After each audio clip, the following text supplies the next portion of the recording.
अजीब बेखबरी का आलम है कि हम उन इमारतों को सजाने में उम्र गुजार देते हैं जिनमें हमें चंद दिन रहना है, और उस कब्र को भूल जाते हैं जहां हमें सदियों कयामत तक ठहरना है। यह दुनिया एक आजमाइश है और यहाँ का हर लम्हा आखिरत की तैयारी का मौका। आज हम उसी हकीकत की बात करेंगे जिसे इंसान अक्सर दुनिया की भीड़ में भूल जाता है, यानी मौत की सच्चाई और अमाल की अहमियत। हम लिबास की सिलवटों को तो देख लेते हैं, लेकिन रूह पर पड़े गुनाहों के दाग हमें नजर नहीं आते। याद रखो, दुनिया की हर चीज किराए की है, यहां तक कि तुम्हारा अपना जिस्म भी। मौत तुमसे तुम्हारा सामान नहीं छीनती, बल्कि तुम्हें उस धोखे से आजाद करती है जिसे तुम अपना समझ रहे थे। खुदा के यहां तुम्हारी दौलत का ढेर नहीं, बल्कि उस दौलत के पीछे की नीयत देखी जाएगी। क्या फायदा भारी सदका खैरात का अगर तुम्हारे पड़ोस में कोई भूख से बेहाल सो रहा हो।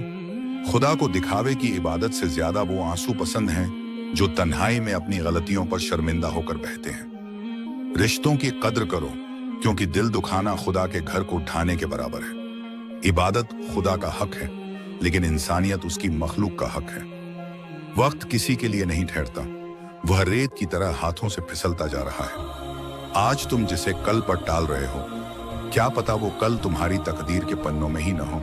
हम अक्सर सोचते हैं कि बूढ़े होकर तौबा कर लेंगे, पर क्या तुमने कभी कब्रिस्तान के उन पत्थरों को पढ़ा है जिन पर मासूम बच्चों और जवानों के नाम लिखे हैं? कब्र का सन्नाटा शोर मचाकर कह रहा है कि यहाँ कोई बादशाह नहीं, यहाँ सिर्फ तुम्हारे आमाल ही तुम्हारे हमसफर हैं। अगर आज तुम्हारे पास सजदा करने की मोहलत है, तो तुम खुदा के सबसे पसंदीदा बंदे हो, क्योंकि बहुत से लोग आज मिट्टी के नीचे सिर्फ एक बार सर झुकाने की इजाजत मांग रहे हैं, पर वक्त गुजर चुका है। मायूस न हो, चाहे तुम्हारे गुनाह समंदर की झाग के बराबर ही क्यों न हो। उसका रहम उसकी नाराजगी पर भारी है।